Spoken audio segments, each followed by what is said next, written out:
ಏನು ಸನ್ಮಾನ್ಯ ಶ್ರೀ ಸಿದ್ದರಾಮಯ್ಯ ಸಾಹೇಬರಿಗೆ ಏನು ಪ್ರಾಸಿಕ್ಯೂಷನ್ಗೆ ಕೊಟ್ಟಿರ್ತಕ್ಕಂಥ ಒಂದು ತೀರ್ಪು ಇದೆ. ಆ ತೀರ್ಪಿನ ಅಂಗವಾಗಿ ಇಂದು ನಾವು ದಲಿತ ಮಾದಿಗ ಸಮನ್ವಯ ಸಮಿತಿ ರಾಜ್ಯ ಘಟಕದ ವತಿಯಿಂದ ರಾಜ್ಯ ಪ್ರಧಾನ ಕಾರ್ಯದರ್ಶಿಗಳಾಗಿರ್ತಕ್ಕಂಥ ಶ್ರೀ ಬಸವರಾಜ್ ಜವಳಿಯವರು, ಶ್ರೀಮಂತ್ ಭಂಡಾರಿ ಅವರು, ಹಾಗೂ ಪ್ರಕಾಶ್ ಗುಲಾಬಡಿಯವರು, ನಾಗು ನಾಲ್ವರವರು, ಹಾಗೂ ರೋಹಿತ್ ಗುಲಾಬಡಿಯವರು, ಹಾಗೂ ದೇವರಾಜ್ ಕೊಲ್ಲೂರವರು, ದಿಗಂಬರ್ ತ್ರಿಮೂರ್ತಿಯವರು ಎಲ್ಲ ನಮ್ಮ ಸಮಿತಿ ವತಿಯಿಂದ ನಾಳೆ ಏನೇ ತೀರ್ಪು ಬಂದರೂ ಕೂಡ ಸನ್ಮಾನ್ಯ ಶ್ರೀ ಸಿದ್ದರಾಮಯ್ಯ ಸಾಹೇಬರು ರಾಜೀನಾಮೆ ನೀಡಬಾರ್ದು ಅಂತಕ್ಕಂಥ ಒಂದು ಮನವಿಯನ್ನು ನಾವು ಮಾಡಿಕೊಡ್ತಾ ಇದ್ದೀವಿ.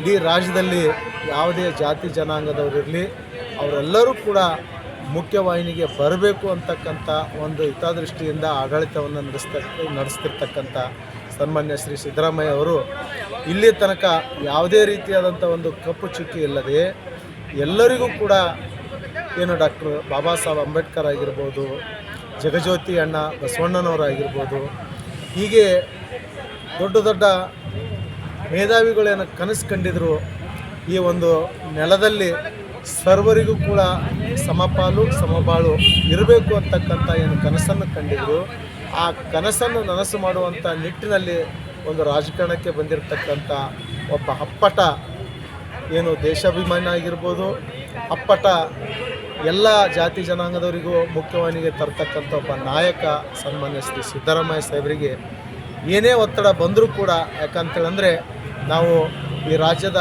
ರಾಜ್ಯಪಾಲರಾಗಿರ್ತಕ್ಕಂಥ ತಾವರ್ ಚಂದ್ ಗೆಹ್ಲೋಟ್ ಅವರಿಗೆ ನಾವು ಧಿಕ್ಕಾರವನ್ನು ಹೇಳ್ತೀವಿ.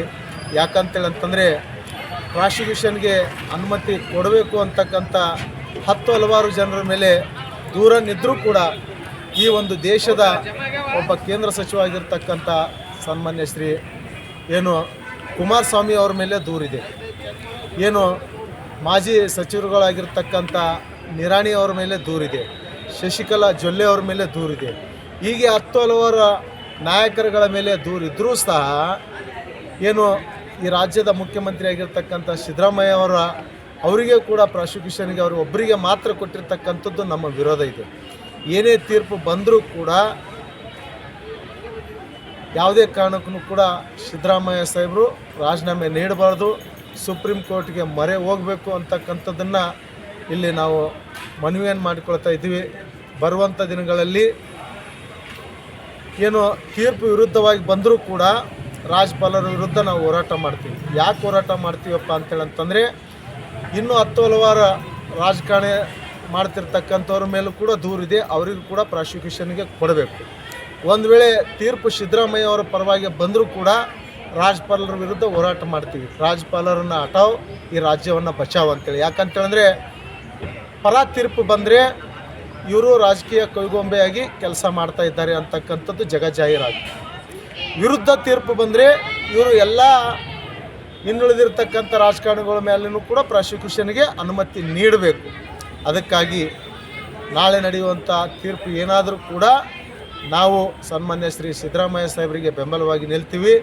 ಇಲ್ಲಿರ್ತಕ್ಕಂಥ ಕಲಬುರಗಿ ಜಿಲ್ಲೆಯಲ್ಲಿರ್ತಕ್ಕಂಥ ಹಲವಾರು ಸಂಘಟನೆಗಳಾಗಿರ್ಬೋದು, ಮಠಾಧೀಶರಾಗಿರ್ಬೋದು, ಇನ್ನಿತರ ಸಂಘ ಸಂಸ್ಥೆಗಳಾಗಿರ್ಬೋದು, ಎಲ್ಲರಿಗೂ ಕೂಡ ಮನವಿಯನ್ನು ಮಾಡಿಕೊಳ್ತೀವಿ. ಇಂಥ ಒಬ್ಬ ರಾಜಕಾರಣ ಮಾಡ್ತಕ್ಕಂಥ ಒಬ್ಬ ನಾಯಕರಿಗೆ ನಾವು ಬೆಂಬಲವಾಗಿ ನಿಲ್ಲಬೇಕು. ಯಾಕಂತೇಳಂದರೆ ಈಗ ನೋಡಿ, ಹಸಿದವರಿಗೆ ಅನ್ನವನ್ನು ನೀಡ್ತಕ್ಕಂಥ ಯೋಜನೆ ಆಗಿರ್ಬೋದು, ಪಂಚ ಗ್ಯಾರಂಟಿಗಳಾಗಿರ್ಬೋದು, ಆ ಎಲ್ಲ ಗ್ಯಾರಂಟಿಗಳಲ್ಲಿ ಕೂಡ ಎಲ್ಲ ಜಾತಿ ಜನಾಂಗದವರಿಗೂ ಕೂಡ ಸೇರ್ತಕ್ಕಂಥ ಗ್ಯಾರಂಟಿಗಳಿವೆ. ಅಲ್ಲಿ ಯಾವುದೇ ರೀತಿಯಾದಂಥ ಜಾತಿ ಭೇದ ಆಗಿಲ್ಲ. ಅದಕ್ಕೆ ಅಂಥ ಒಬ್ಬ ಅಪ್ಪಟ ರಾಜಕಾರಣಿಯನ್ನು ನಾವು ರಕ್ಷಣೆ ಮಾಡ್ತಕ್ಕಂಥದ್ದು ಎಲ್ಲ ಜಾತಿ ಜನಾಂಗದವರ ಕರ್ತವ್ಯ ಇದೆ, ಎಲ್ಲ ಸಂಘ ಸಂಸ್ಥೆಗಳ ಕರ್ತವ್ಯ ಇದೆ, ಈ ರಾಜ್ಯದ ಸಾರ್ವಜನಿಕರ ಕರ್ತವ್ಯನೂ ಕೂಡ ಇದೆ ಅಂತಕ್ಕಂಥ ಮಾತನ್ನು ಈ ಸಂದರ್ಭದಲ್ಲಿ ಹೇಳ್ತೀನಿ. ಅದಕ್ಕಾಗಿ ನಾಳೆ ಬರ್ತಕ್ಕಂಥ ತೀರ್ಪು ಏನು ಬಂದರೂ ಕೂಡ ಸನ್ಮಾನ್ಯ ಶ್ರೀ ಸಿದ್ದರಾಮಯ್ಯ ಸಾಹೇಬರು ರಾಜೀನಾಮೆ ನೀಡಬಾರ್ದು ಅಂತಕ್ಕಂಥ ಮನವಿಯನ್ನು ಈ ಸಂದರ್ಭದಲ್ಲಿ ಕೂಡ ಅಕಸ್ಮಾತ್ ನಿರ್ಧಾರ ಮಾಡೋದಂದ್ರೆ ಯಾವಾಗ ಸರ್? ಪಕ್ಷ ನಿರ್ಧಾರ ಮಾಡೋದು, ಕಾಂಗ್ರೆಸ್ ಪಕ್ಷ ನಿರ್ಧಾರ ಮಾಡಿದ್ರೆ ಪಕ್ಷ ನಿರ್ಧಾರ ಮಾಡಿದ್ರೂ ಕೂಡ ಚರ್ಚಿಸಿ ನಿರ್ಣಯ ತೆಗೆದುಕೊಳ್ಬೇಕು. ಅದು ತರಾತುರಿಯಲ್ಲಿ ಯಾವುದೇ ರೀತಿಯಾದಂಥ ನಿರ್ಣಯ ತೆಗೆದುಕೊಳ್ಳಬಾರ್ದು ಅಂತಕ್ಕಂಥ ಮನವಿಯನ್ನು ಮಾಡ್ತೀವಿ.